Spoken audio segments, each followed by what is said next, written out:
Hello guys. Good morning. Nga pala, kahapon na dumating na yung pinashopping ni Utol na patokaan ng manok. Kaya i-unboxing lang po natin siya.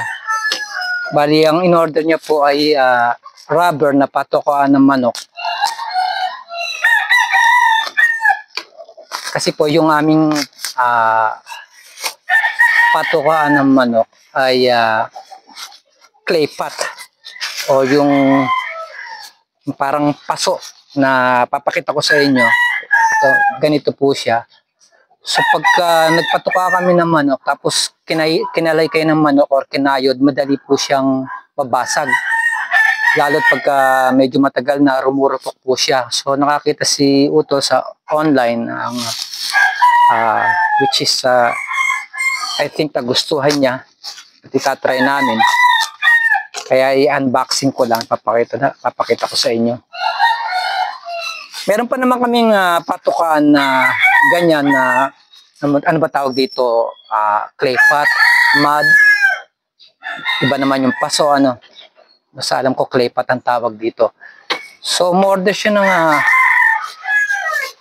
10 sa Shopee. So, ganyan ang kanyang itsura.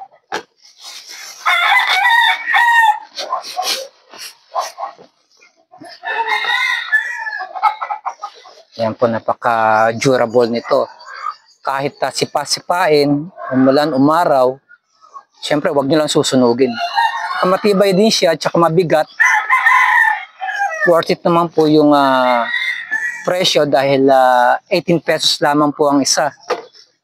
So, 10 sa 18 is 180 pesos lang. Ikikip lang muna namin to for time being para meron kaming extra just in case na magkaubusan. At saka medyo dumadami na rin yung aming mga manokis. Kaya mag-i-stock na rin kami. Kaya advisable po na hanggat mura to sa Shopee, 18 pesos lang ang isa, order na po kayo. Yan lamang po mga kasabong. Good morning.